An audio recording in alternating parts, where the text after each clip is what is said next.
Добре милости. Поздрави го от мене. Ние не сме.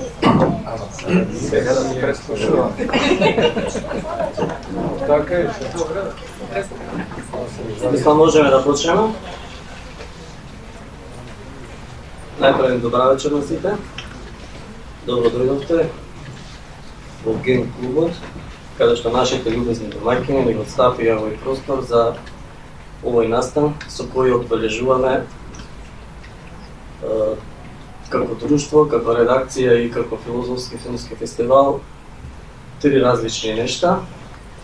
И во сите тие три нешта сме некаде по различни етапи. Со нешто завршуваме, нешто почнуваме, а некаде сме, да речеме, во некое продолжение.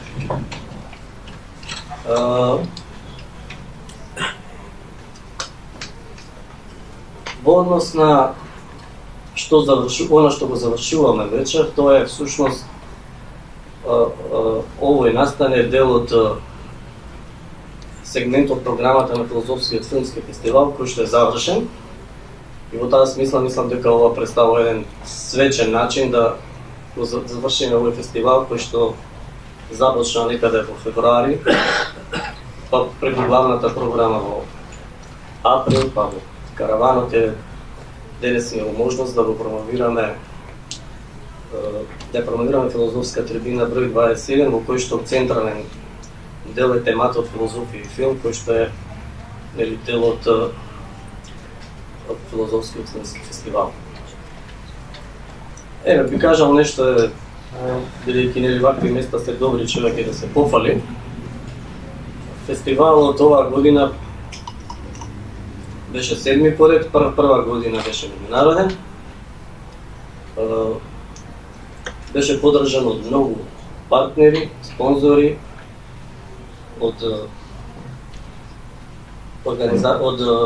и институционално беше поддржан од неколку организации. За оваа прилика ќе споменам што е важно за овој настан, поддршката од Филозофскиот факултет, односно Институтот за филозофија, бидејќи фестивалот е отпочна да им дам нешто 2010 година како студентска иницијатива во рамките на Институтот за филозофија и цело време тој беше поддржуван и е поддржуван од различни форуми или од Институтот за филозофија. Потоа важна е поддршката како институционална поддршка зборувам од град Скопје. Оваа година беше втор пат поддржан фестивалот во град Скопје и секако поддршката од Агенција за филм на Република Македонија и од програмата за поддршка на граѓанското општество Civica Mobilitas на Швајцарската агенција за развој и соработка, кои што заедно со Агенција за филм оваа година застанаат за фестивалот, односно за неговото прво меѓународно издание. Значи, ги должиме благодарностите кон сите овие институции. Исто така, како што и претходно споменав, бевме поддржани од многу спонзори, од многу други организации, кои што заради времето не би ги се сите спомнувал. Во однос на она што го продолжуваме, тоа се однесува на оваа филозофска трибина, која што денес се промовира, бидејќи сведоци сте дека имавме мал застој во изградувањето на трибината, кој што потрае година и нешто. Имаше повеќе причини, најважната беше тоа што не бевме 2 години поддржани од Министерството за култура. Оваа година овој број успеавме да го вметнеме во оној дел кој што се, како што споменав претходно, во делот од Филозофскиот филмски фестивал, како така денес го промовираме. добро е ова што го правиме, затоа што продолжувањето се однесува на тоа што некако добивме елан и подкрепа и од други институции, па најавувам дека до крајот на годината поставам дека ќе излезат уште 2 броја, па така да ќе оние 2 броја кои што ни недостасуваа од минатата година некако ќе ги надополниме. А во однос на она што го почнуваме, нели, денес пак се однесува, нели, на овој број кој што денес ќе биде промовиран од професор Чепаровски, на кого исто така му должам благодарност што пристана, нели, во овие топли јулски денови, наместо да оди во Охрид да се разладува, да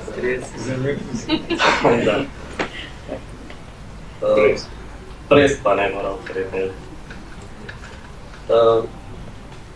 Значи, за прв пат имаме во, колку што нас е познато, на едно место темат филозофија и филм. И тоа мислиме дека така треба да се истакне, а за тоа се разбира повеќе зборува професор Чепаровски, односно го давам збор да не го оведе во сето она што значи филозофска трибина 21. Добре.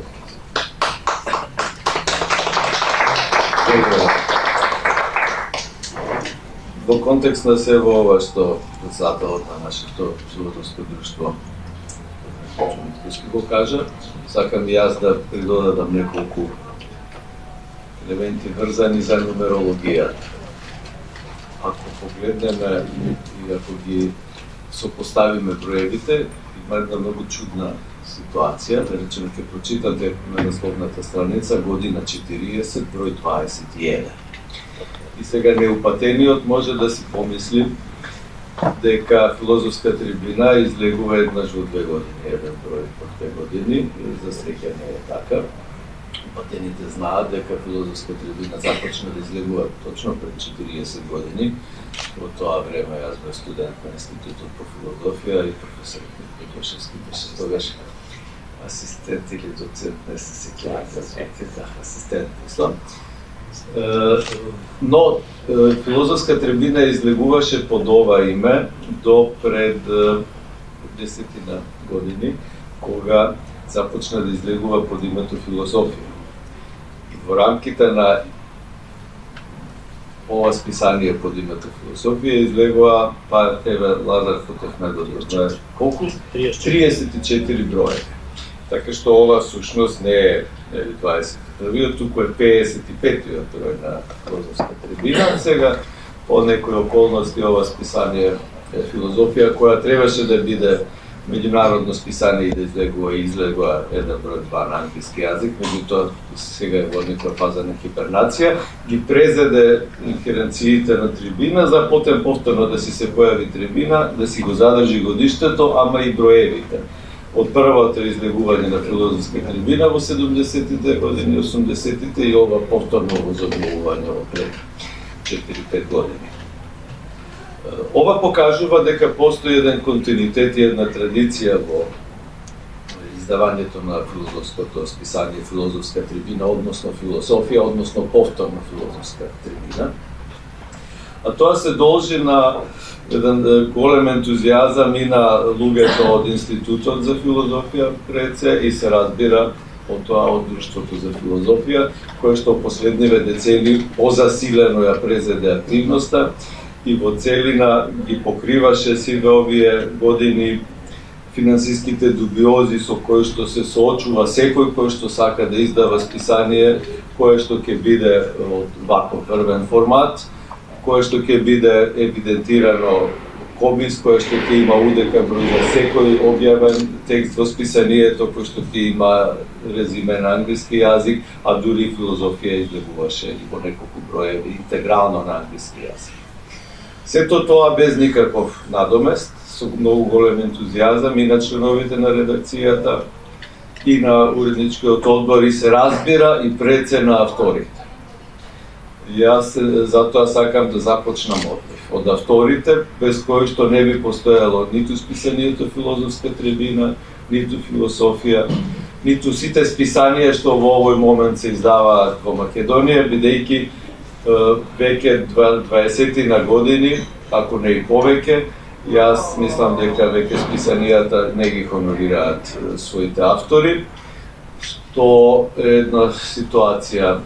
непозната за годините пред овие 2-3 децении, ако јас сакам да се подсетам по времето кога започна да излегува филозофска трибина, тогаш овие списанија кои беа поддржувани од Министерството за култура ги хонорира авторите, тоа со навистина значајни хонорари. Но нештата се сменети, денес веќе ни за книги не се добиваат хонорари, тие се на ниво на хонорарите што порано беа за објавен текст во дневен вестник или во некое недавно списание. Во една таква ситуација навистина треба да се одаде почит на друштвото филозофија, нашето филозофско друштво, што со таква посветеност успева да одржи едно високо рамниште, изгора на тоа со една неверојатна активност, која што навистина за нашиве услови е несекојдневна. Сево ова ќе го подкрепам и со еден многу едноставен факт врзан за моментот во кој што се наоѓа.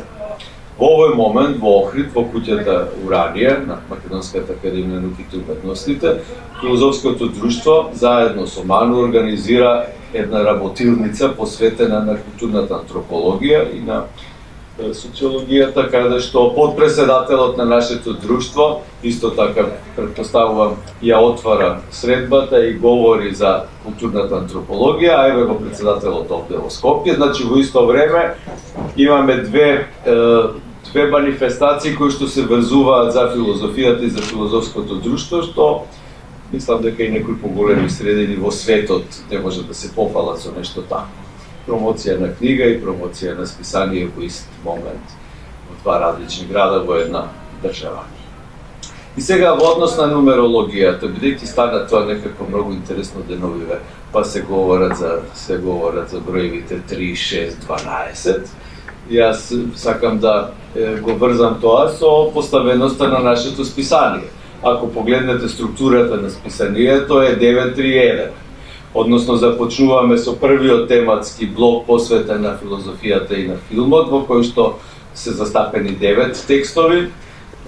една плотиновска деветка, Енеада една плотиновска, потем имаме триадата Хегеловска во вториот блок, кој исто така за мене мощно значаен, а ја тематизира категоријата Хиле, во кај Аристотел и нејзиното значење во контекст на можните преводи во филозофската терминологија македонска и во досегашните преводни активности врзани за значењето на поимот Хиле. Едното плотиновско сега кое се јавува постмодерно кажано во форма на филозофски пристап кон стрипот. Така што имаме тој единечен текст како авторски прилог надвор од тематските блокови, кој се врзува во ова поглавје именувано како авторски текстови. Тука само еден текст ли се јавува, текстот на Бошко Караджов, дигиталниот стрип и идејата за бесконечното платно кон една субјективистичка естетика на стрипот. Тргнав од едното и сега ќе одам кон триадата, па ќе дојдам кон деветката. По еден обратен редослед. Се разбира, на крајот списанието завршува и со еден квартет, по кој што нашиот председател дава преглед на филозофските настани од изминатата година, потом Слободен Беличански говори за филозофскиот филмски фестивал од минатата година, и потем Максим Никифоровски, нашиот студент, веќе дипломира Максим, исто така дава осврт кон филозофскиот филмски фестивал од 2016 година. Нема да говорам за овој квартет, бидејќи тој самиот по себе представува една целина каде што се дава преглед на она што ние сме го правеле во 2016 година и сега по еден обратен редослед ќе тргнам од авторскиот текст на Бошко Караджов, од ова едно кое што се однесува на дигиталниот стрип, за потем да се движам нагоре кон триадата врзана за Хиле и да завршам со она што е носечко во списанието, имено релацијата философија и филм. Секако ќе ми простите, што нема да можам поотделно да се задржувам и да ги анализирам текстовите застапени во списанието, бидејќи тоа го сметам за неуместно. Вие сте сите тука во состојба да ги прочитате текстовите за нив, да изведете своји ставови, своји мислења. Мислам дека би било и премногу ако јас сега се расприкажам, не сакам ова да биде некој предавање или некој час во кој што ќе одиме во in extenso во анализа на текстовите, но најнапред дозволете ми да ги прочитам имињата на сите автори. Јас еден само прочитам, бидејќи ги повторам уште еднаш, нив ги сметам за најважни и без нив воопшто не може да постои ниту филозофска трибина, ниту пак сите други останати списанија кои, еве, за среќа се уште излегуваат кај нас. По овој обратен редослед, триадата врзана за анализа на категоријата Хилека и Аристотел почнува од Марија Тодоровска, потем од Јасмина Поповска, која тука со нас нашата колешка, Елена Џукевска, колешката од класична филологија, и потем овој дел посветен на филозофијата на филмот, Анастасија Милковска, Наум Трајановски, Марта Марковска, Верица Костова, Дејан Здравков, Стефан Сидовски, Јана Петковска, Филип Трајковски и како гостин Слава Јанакиева, професорката од Универзитетот Свети Климент Охридски од Софија, професор на катедрата по културологија. Слава Јанакиева, со која што започнува блокот посветен на темата од филозофија и филм. По овој обратен редослед ги прочитав авторите, а сега ќе одам по вообичаениот редослед, ако дозволите, со неколку кратки назнаки за поделно за секој од овие застапени текстови. Нема да одам во длабочина, туку само некои основни укажувања. Воведниот текст со кој што започнува темата посветен на прашањата врзани за филозофијата и филмот е на авторката Слава Јанакиева, го носи насловот Сеќавање, вина и совест, под наслов Неколку кинематографски стратегии, преведен од бугарски од Христијан Ташевски. Авторката Слава Јанакиева во овој свој текст длаби филозофски во релацијата филозофија-филм. Главно на трагите на филозофијата на Делез, односно на Бергсон, бидејќи Делез се надоврзува на идеите на Андри Бергсон од неговата книга Материја и меморија, укажувајќи на онтолошките аспекти на филмската уметност, каде што филозофијата на филмот постигнува најсилни резултати на планот на толкувањето на значењето на филмот како уметност. Се разбира се, ова е изведено мощно и консеквентно, со големо познавање на филозофијата и пред на теоријата на филмот, каде што се даваат многу примери од познати автори од 20-тиот век, главно од средината на 20-тиот век, автори кои што нам ни се познати, но кои што биле предмет на анализи и на други филозофи на филмот. Тука пред се мисли на филмовите на Ален Рене, минатото Маријан Бат, потем Хирошима Љубов моја, по тие познати филмови каде што проблемот на прашањето врзано за категоријата време и односот на категоријата време во рамките на филмската уметност најсилно според мислењето на авторката доаѓа до израз. И тука постои она прочуено поврзување со толкувањето на категоријата време што го среќаваме уште кај Свети Августин од неговите исповеди, каде што тој мощне, луцидно укажува на релативноста на категоријата време во однос на субјективното доживување на времето. Па, тоа прочуено место што јас многу го сакам и повеќе пати го повторувам,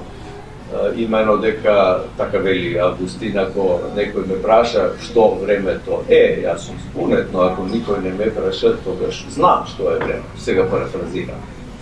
Така што ние сите го имаме чувството за времето, меѓутоа ако се бидеме да го дефинираме или да го определиме, тоаш навистина тоа не е некоја едноставна работа, напротив запаѓаме во едни сериозни проблеми и тешкоти. Се во ова, во текстот на колешката Слава Јанакиева доаѓа до израз. Се разбира, релациите кон Андри Бергсон тука се несомнени и неговото толкување на категоријата време и простор, а во рамките на поврзувањето на овие филозофски пристапи кон времето како движење како што се определува кај Делез, слика движење, односно, и тоа е насловот на неговата книга, каде што филозофски го толкува филмот. Се во ова потем се поврзува и со некои други синеасти, прочуени, познати од 20 век, особено од втората половина на 20 век, при што неизбежниот Тарковски тука се тематизира и се поврзува со филозофските идеи. На крајот, Тарковски од филмовите Соларис и Огледало. Филмови кои што се навистина не само објекти за податливи за филозофска анализа, туку и самите се неверојатно врвни уметнички остварувања, кои што повеќе пати сум имал можност да ги анализирам заедно со нашите студенти на Институтот за филозофија, и секоја нова анализа и секој ново гледање на овие филмови на Тарковски навистина ни дава една нова визура за тоа како ние всушност сме поставени во однос на просторот, на времето, каде се наоѓаме ние самите во светот. Потем вториот текст од тематот посветен на филозофијата и на филмот е на авторот Филип Трајковски, носи наслов Од инестетика до политика, со поднаслов Реконструирање на филозофијата на филмот на Ален Бадју. Ален Бадју е автор кој што последниве децении кај нас станува мощно интересен. Имавме и превод на една негова книга неодамна на македонски јазик, но таа беше посветена на театарот и јас зборував за неа во МКЦ минатата есен. Овде Бадју е представен преку неговите погледи врзани за филмската уметност и неговиот концепт кој што тој самиот го именува како инестетика. Се разбира, немам време сега да навлегувам во толкувањето на концептот на Бадју, бидејќи тој е поспецифичен во својот пристап и тој пристап е податлив и на критички релации или критички односи. Сега тоа нема да го правам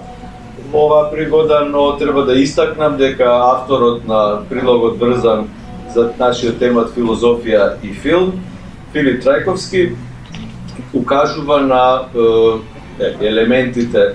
кои што овозможуваат на еден поинаков начин да се пристапи кон филмската уметност од гледна точка на пристапот на Ален Бадју во неговата естетика, која што тој ја определува како инестетика, или тоа би била некоја трансестетика, која што се обидува да покаже дека естетиката не може да даде одговор за тоа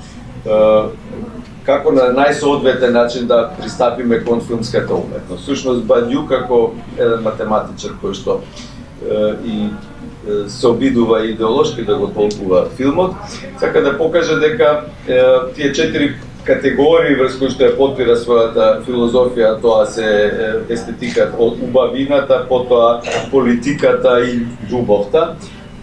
не може да дојде до израз во естетиката и затоа тој се обидува да создаде, ова е создава оваа кованица и се обидува да создаде една нова теорија трансестетска, која што именува инестетика. Тоа ќе го ставиме во заграда, епоха ќе направиме една феноменолошка редукција, бидејќи има многу проблеми во ваквиот пристап на Бадју, но тоа останува настрана. Нашиот автор, Филип Трајковски, тргнува од овие идеи на Бадју и се обидува да покаже како тоа функционира во однос на филмот или на филозофијата на филмот. Кон една онтологија на филмот е поглавието кое што го анализира пристапот на Ален Бадју и ги анализира овие парадоксални релации меѓу филозофијата и меѓу филмот. Користената литература навистина е започета, импресивна е, каде што се покажува едно големо познавање на филозофијата на Ален Бадју и се разбира еден критички однос кон оваа филозофија од гледна точка на филозофијата на Жак Рансиер. Третиот текст од тематскиот блок посветен на филозофијата и филмот е од нашата колешка Тијана Петковска, која што е магистрант на Институтот во филозофија. Нејзиниот текст носи наслов Краток оглед за краткометражниот филм. Тијана не е тука, но тука има своји представници,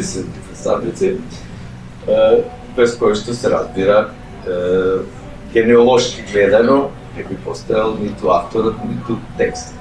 Така што краткиот оглед за краткометражниот филм всушност е обид да се кажат убави зборови за некои теми или за некои жанри кои што искрено кажано како да се запоставени во теориската анализа. Сите зборуваме ние за играниот филм, зборуваме за па дури за цртаните филмови, зборуваме еве видовме и за слиповите, меѓутоа краткиот филм, иако нели на нашите простори има голема традиција, теориски во рамките на филозофијата како да е запоставен и токму тоа е предмет на интересирање на Тијана Петковска во нејзиниот текст, нејзиниот краток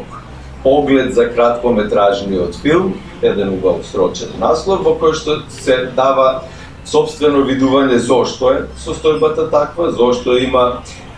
едно вакво запоставување на краткиот филм на планот на теорискиот пристап кон него, не на планот на создавањето на краткиот филм, бидејќи и кај нас и во светот постојат навистина врвни автори кои што паралелно со создавањето на долгометражните филмови создаваат краткометражни или кратки филмови, или автори кои пак по целина се посветиле на краткиот филм, а не преминале во водите на долгометражниот филм или на играниот филм. Се во ова во нејзиниот текст успешно се анализира, подкрепено со соодветна литература, и ова е вовед во едно, претпоставувам, посериозно, пообемно истражување, но мене ме радува што во овој тематски блок посветен на филмот и краткометражниот филм си најде свое место на еден навистина прекрасен начин анализиран. Потем доаѓа нашиот драг пријател, од кого учевме и на ниво на практикување на филмот и на ниво на теориско восприемање на филмот, доктор по филозофски науки, кој што својот живот го посвети на релацијата филозофија и филм, и ако некој беше најповикан да говори за овој тема, тоа беше Стефан, или се уште е, бидејќи тука е меѓу нас, тоа е Стефан Сидовски. Неговиот текст Рашомон во потрага по вистината е навистина една студија која што ни укажува на овие епистемолошки сега аспекти врзани за филмот и фактот дека филмот сепак како уметничко дело, како врвна уметност, како седма уметност, нели, од која што на почетокот на 20-тиот век, од како си го доби името за кое што и Стефан Сидовски говори во неговиот текст, од тој момент некаде од почетокот на втората деценија на 20-тиот век, па се до денес, таа релација на филмот и вистината се уште е актуелна. Сега, таа релација на филмот и вистината, односно какви се вистините што филмот ни ги дава, наспроти вистините што не ги дава епистемологијата или логиката, е предмет на интересирањето на текстот на Стефан Сидовски, врз основа на една суптилна анализа на прочениот филм на Акиро Куросава Рашомон, а знаеме дека предложката за овој филм е на Рюносуке Акутагава и неговиот расказ, исто име Рашомон. И таа рашомонијада врзана за вистината во расказот на Акутагава и во филмот на Акиро Куросава, многу убаво и суптилно се представува во студијата на Стефан Сидовски, која е синтетичка, бидејќи се разбира иако во насловот го има Рашомон во потрага по вистината, сепак и во воведот, и во подпоглавјата кои што следуваат говорат и општо за релацијата филм и философија, говорат за теоријата на филмот, филозофската основа на филмот и потем почнува како една анализа која што на конкретен план ќе ги потврди теориските ставови, рашомонската философија на Јазон и овој прочен филм на Куросава од 1951 година и добивањето на Златниот лав на фестивалот во Венеција. Со овој текст на Стефан Сидовски, всушност, навлегуваме во овој дел од тематот, каде што и врз основа на конкретни анализи на филмови се изведуваат или тие стануваат потврда на теориските ставови врзани за филозофијата на филмот. Тоа не е заклучување парс про тото, бидејќи не се заклучува врз основа на анализа на еден дел за целината на теоријата на филмот, туку се започнува со еден јасно изразен теориски пристап врзан за филозофијата на филмот, а потем тоа апликативно се појаснува или се потврдува врз основа на примери од значајните остварувања од филмската уметност особено од ониот втората половина на 20 век. Во тој контекст е и следниот текст кој доаѓа во нашиот тема, текстот на Дејан Здравков, кој носи наслов Чехов во Анадолија, изградба на една поетска фабула, со поднаслов анализа на филмот Касаба или Касаба од турскиот режисер Нури Билге Джейлан. И овде сега се постановува таа релација меѓу книжевноста и филмот, меѓу чеховското во филмот, што може да се открие во филмот Касаба на турскиот режисер Джейлан. За жал, мене не ми е познат Джейлан како режисер, односно овој филм не сум го гледал јас, само некои фрагменти, така што за мене беше навистина пријатно освежување да прочитам текст за автор или за филм кој што не ми е познат, па тоа секако ќе ме предизвика допредно време да го најдам филмот, да го погледнам, и се разбира, верувам дека и вие тоа ќе го сторите. А во анализите на овој филм се разбира се користи една теориска литература релевантна, а тоа ни покажува дека филмот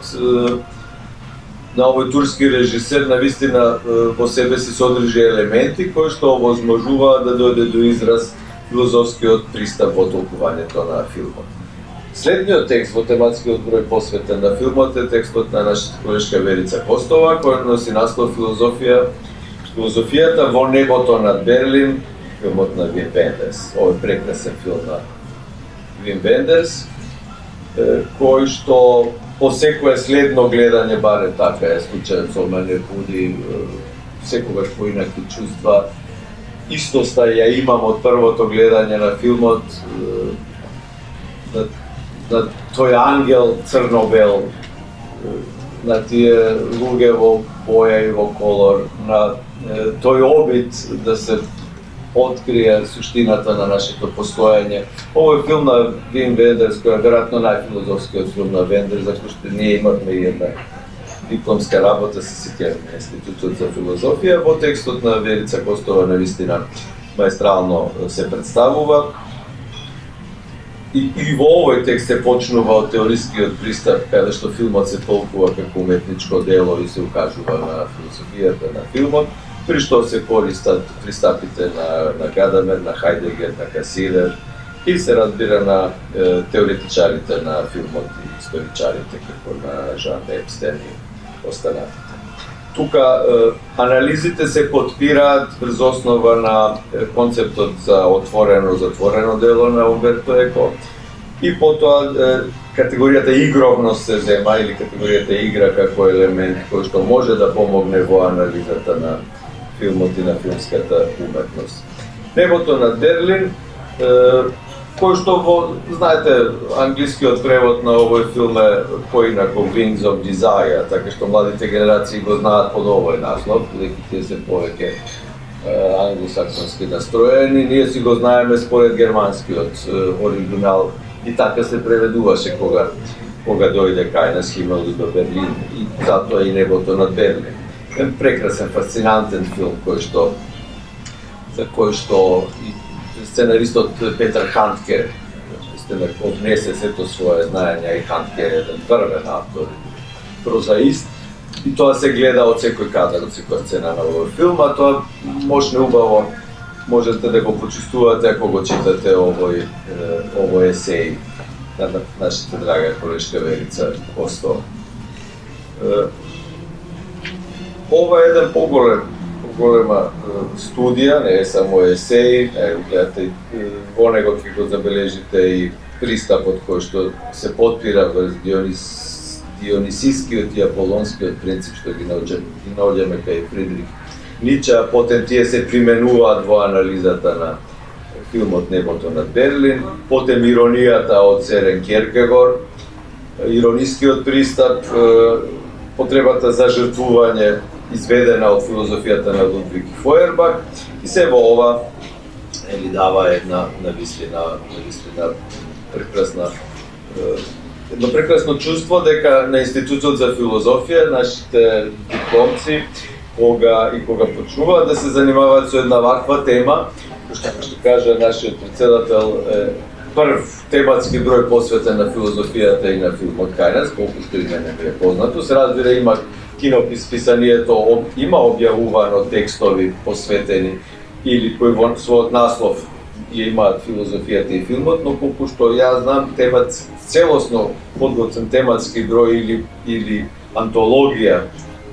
врзана за филозофијата и за филмот не постои кај нас. И тоа навистина е за почет. Може би од ова може да се изроди и објавување на една засебна книга, ако тоа се надополни со уште неколку текстови или да се преведат некои клучните текстови, тоа може да биде вистина убава хрестоматија, но дури во ваква форма се во ова е за почет. Следниот текст на Марта Марковска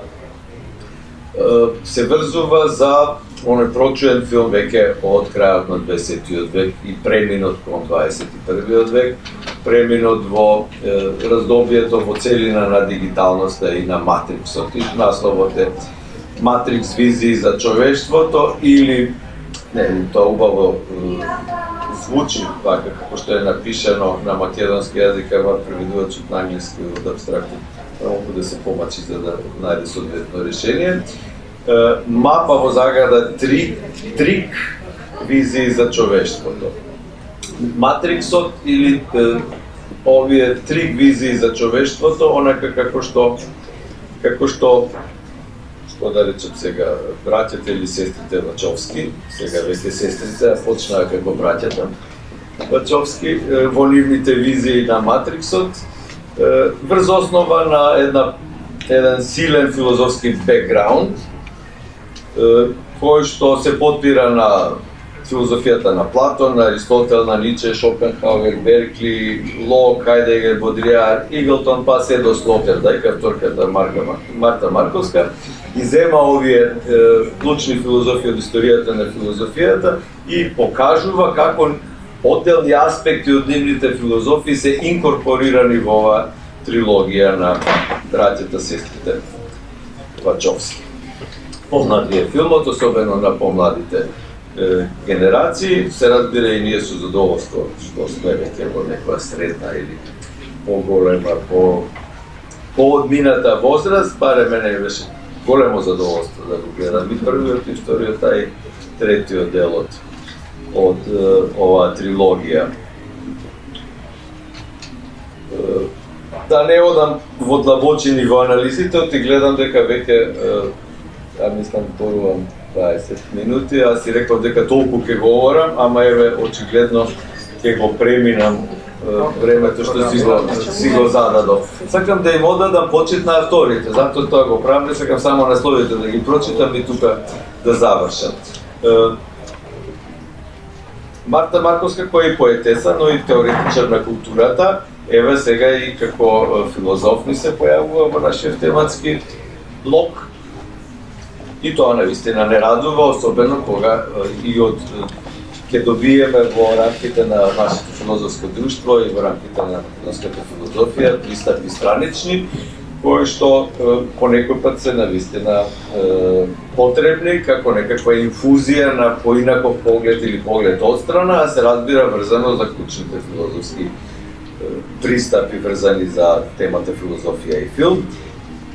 И тие пристапи во овој случај главно се нормално, нели, Платон е неизбежно Платон, кој што не може да се замисли кој да е говор за релацијата филозофија-филм, колку и да звучи тоа парадоксално. Ете, ако спомниме или ако помислиме само кога живеел Платон, а кога е создаден филмот, одеднаш станува фасцинантно како сега одеднаш Платон сеу може да биде толку значаен мислител на кој што ќе се подпираат клучните теоретичари на филмот и ќе сметаат дека без Платон не може да се заснова филозофијата на филмот. Тоа е познато на сите филозофи, особено оние што ја прочитале Платоновата Политеја, Платоновата држава и митот за пештерата. Тоа ви е првата, ако сакате, на едно феноменолошко ниво, првата филмска представа. Кинопроекција имаме во Платоновата пештера, каде што она што го гледаме ние се само сенките, а вистинските идеи или светот на идеите е недостатен, ќе не ослепи, не можеме да го видиме. Гледаме дека живееме во еден свет на сенки, во една проекција што над зидот од пештерата пред нас постои. Така што ете, Платон е и кај Марта Марковска, без него не може, но Тери Иглтон е тука еден од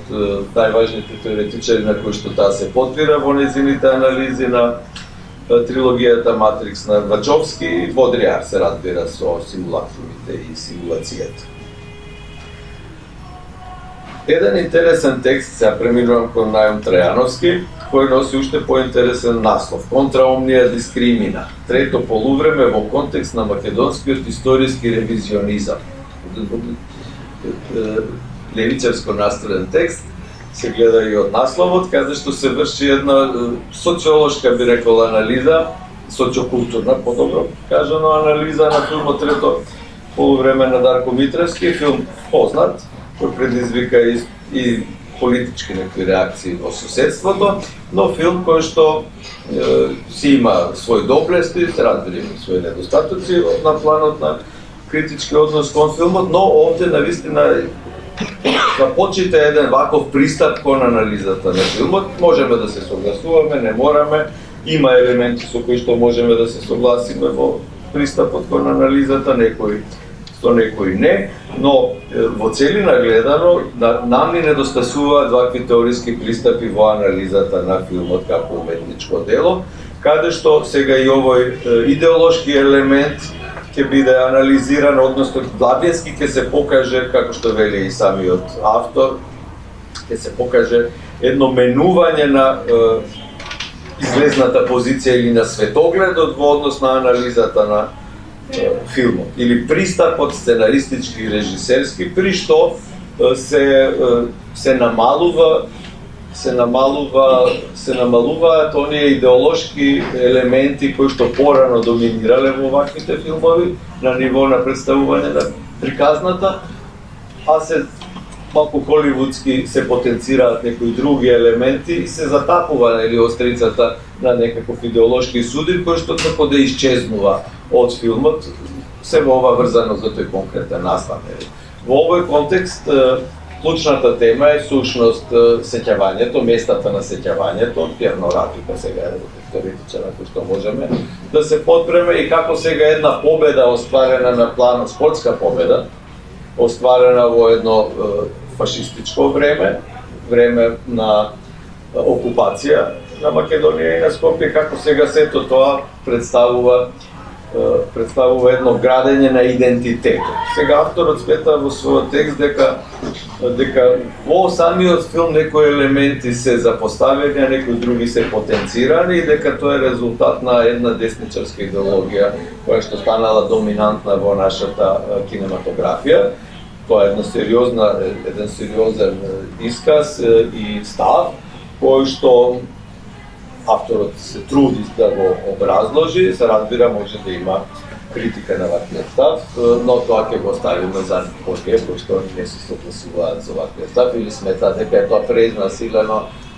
социолошко толкување на еден филм, дека повеќе би требало овие естетички пристапи да доминираат во анализата на филмот. Но за мене навистина еден текст кој што завредува сериозно внимание и покажува како може да се пристапи кон анализата на еден актуелен филм, самиот текст е актуелен и нуди еден поинаков пристап кон анализата на филмот и за мене е тоа темелната вредност на овој текст, кој што навистина има една сериозна подкрепа, теориска, сериозна подкрепа која што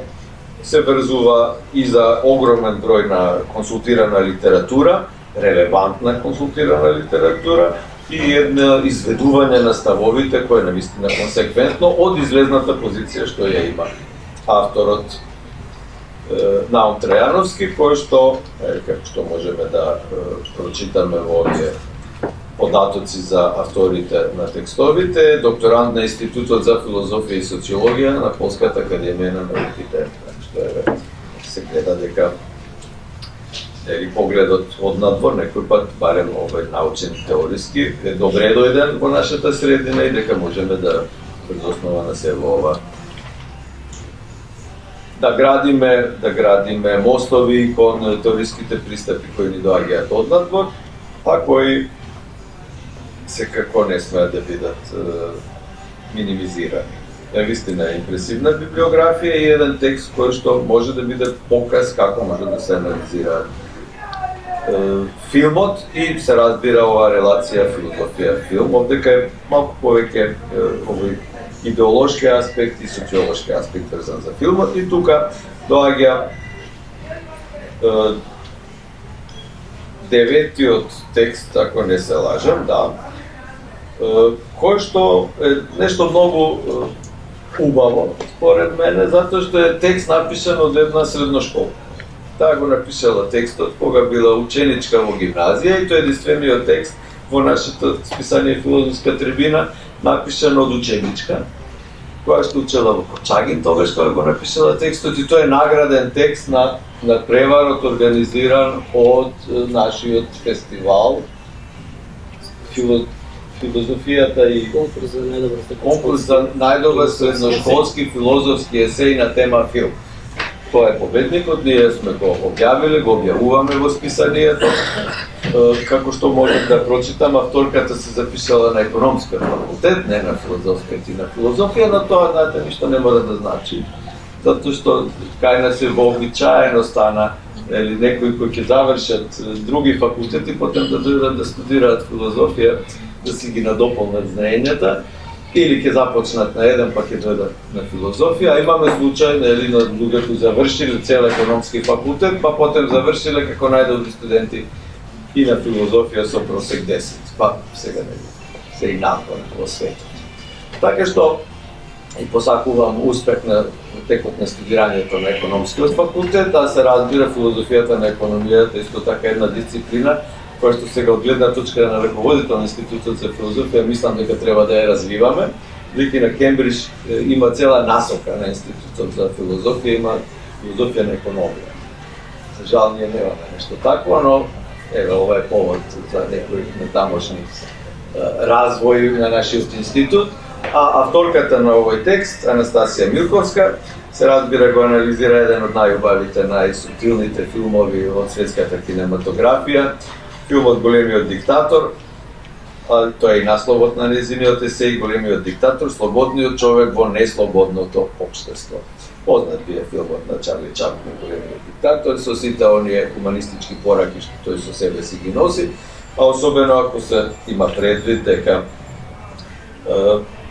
Чаплин и неговиото иронизирање со фашизмот и со сите диктатури и тоталитарни општества и ден денес е актуелен и секогаш ќе остане и натаму во сите оние општества во кои што се подзаборава дека слободата е всушност клучниот постулат на кој што се подпира нашето живење во демократските и во отворените општества. И со ова го завршуваме првиот тематски блок посветен на филмот, таа деветка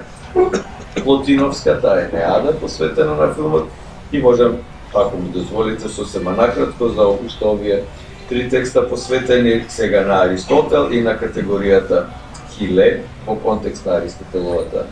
филозофија. Првиот текст е на колешката професорката Елена Џукеска од Институтот за класична филологија. Нејзиниот текст носи наслов терминот Хиле во контекст на Аристотеловата филозофија, преводни предизвици, дилеми и решенија.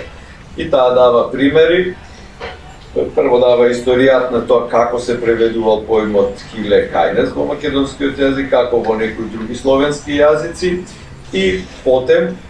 во старословенскиот исто така и потем врз основа на примери конкретни што самата таа ги превела од неколку списи на Аристотел, при што најсуштествени, каде што може да се говори за определена диференција специфика во однос на категоријата Хиле, историјата на животните, физика и метафизика се тие три книги каде според авторката Џукеска, каде што може да се говори за различни пристапи кон преводот на поимот Хиле. Оние што студирале филозофија знаат дека Хиле во латинската веројатно е материја. Ние во учебникот по филозофија на Јосифовски, па и на овој следниот на Сидовски на Темков, покрај материја и градба или граѓа се користи терминот. Овде се дадени и други можности, при што плот или плет исто така се нуди како можност теориска и терминолошка. Се разбира, овие прашања се отворени и тие се производ и резултат всушност на она што беше активност на филозофското друштво и на Институтот за филозофија на класична филологија, именно она што беше работилница насловена терминот Хиле во контекст на Аристотеловата филозофија, одржана на 16 март 2016 година на Филозофскиот факултет во Скопје. Од оваа работилница еве произлегува 3 текста. Првиот беше на колешката Елена Џукевска, вториот е на колешката Јасмина Поповска под наслов Хиле општи филозофски контексти, каде што исто така се дава еден филозофски сега пристап кон контекстот кој што се врзува за категоријата Хиле кај Аристотел, а и потаму се дава како овој поем се преведувал до сега кај нас во македонската филозофија и се нудат основите или различните пристапи или различните значења на поимот Хиле кај Аристотел и поопшто. Првото како дека по себе нема одредено постоење Хиле, второто дека Хиле ги нема корените во директно восприемливата реалност, третото дека Хиле не е достапно на познанието, дека проте Хиле или материја прима, Хиле како материја прима, потем Хиле како причина или како разлог, Хиле како потенција, како динамизм, хиломорфизмот е предмет на анализата, Хиле како хипотетичка нужност и со деветиот принцип, и овде деветката не доминира, Хиле како принцип на индивидуација. Исто така користената литература е на почит, при што се даваат авторите, кои што ја го преведувале Аристотел во контекст на категоријата Хиле и овие автори од англосаксонското подрачје. Третиот текст на колешката Марија Тодоровска, кој што носи наслов Илјада Платоа на Аристотеловата материја и тој е производ на работилницата посветена на Аристотеловиот поем Хиле. Веднаш од насловот ни е јасно дека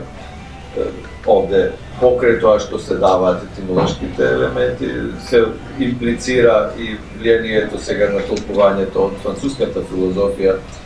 на Илјадата Платоа, на физиката и метафизиката се клучните книги на Аристотел кои што се предмет на анализа, каде што може да се воочат различните пристапи и клучното што Аристотел го прави, всушност, како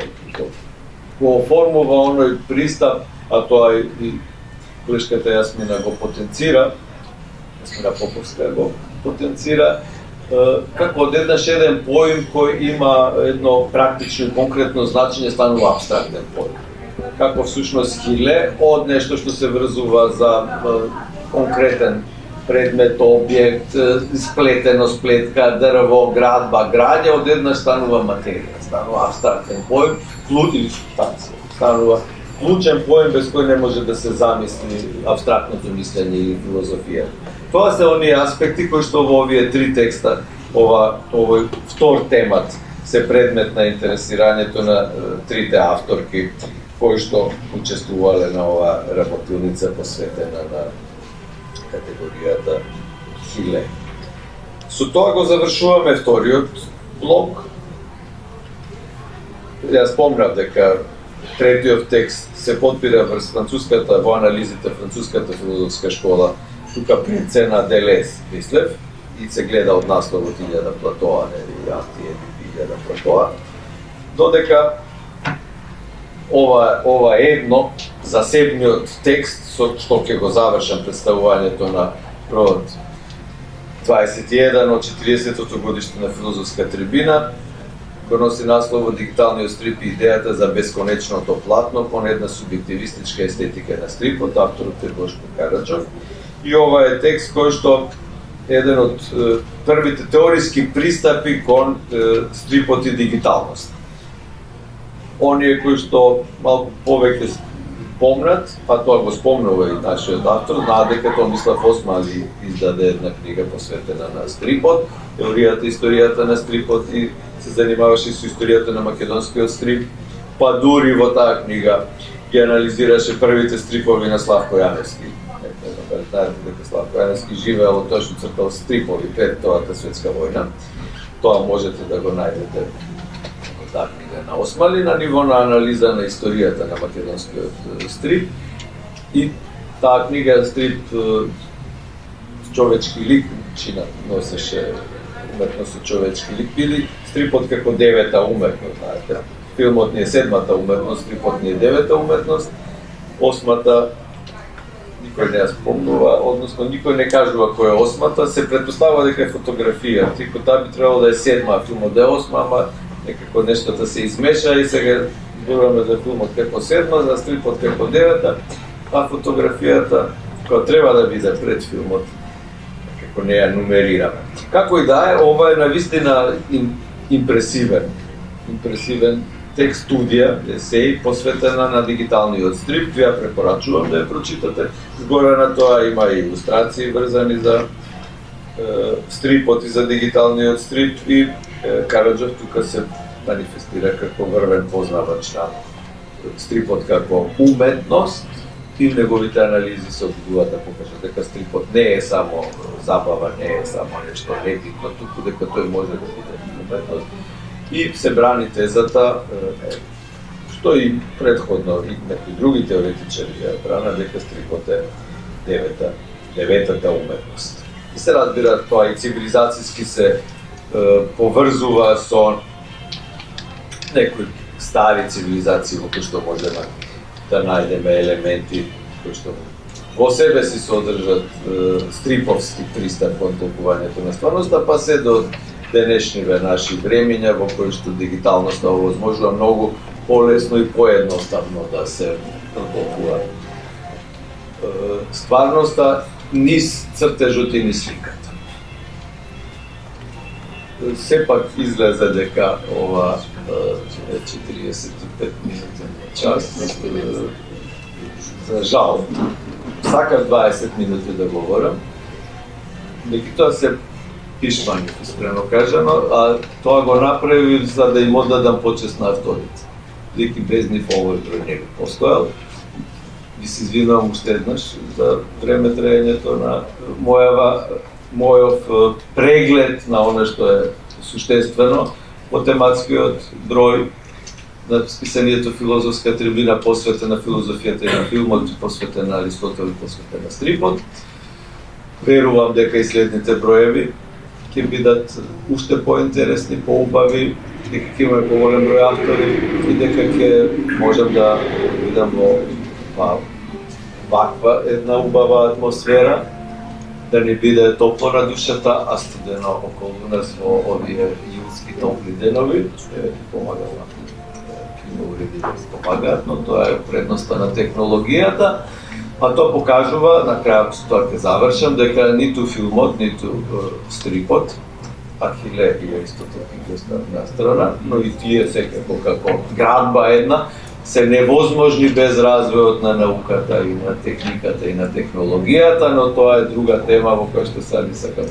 да навлегувам, бидејќи ништо од сево ова нема да беше кажано, да не се создадоа тие техничко-технолошки предуслови за да може да постои филмот, да постои филмската уметност и да можеме ние како филозофи да го анализираме филмот од наша гледна точка и да покажеме кои се тие онтолошки, кои се тие епистемолошки, кои се тие етички, кои се тие антрополошки елементи кои што ден денес прават филмот да биде една од најгледаните уметности, уметност која што има најширока рецепција, да биде заменат, што некои теоретичари велат, на романот. Филмот е таа сега уметност на нашето време, која ќе биде уметноста на времењата што доаѓаат, не знаеме, и тоа е убавината всушност. Дали е тоа матрикс некој во кој што ќе влеземе сите ние заедно, па тоа ќе биде некоја нова уметност, да оставиме на времето тоа да си го каже. Јас би се заблагодарувам за вниманието и што еднаш би се извинувам ако се ова беше предолго.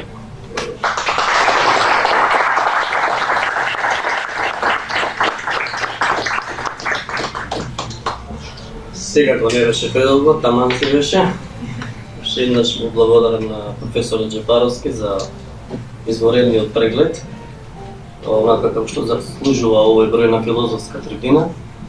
Исто така ја ме подсети професорот дека не е во моето обраќање не е одадов благодарност или признание на авторите. Тоа секој пат е важно и е најважно за одржување на оваква една продукција и филозофска кондиција, дали во пишан облик. Се разбира, ви благодарам на вас што присуствувавте, гледам не сакате да си одите. Имаме една лоша вест, немаме меѓутоа добри разлози. Или поради штедење за потребата да издадеме нов број на филозофска трибина, немаме подготвено коктел, меѓутоа можеме да продолжиме долу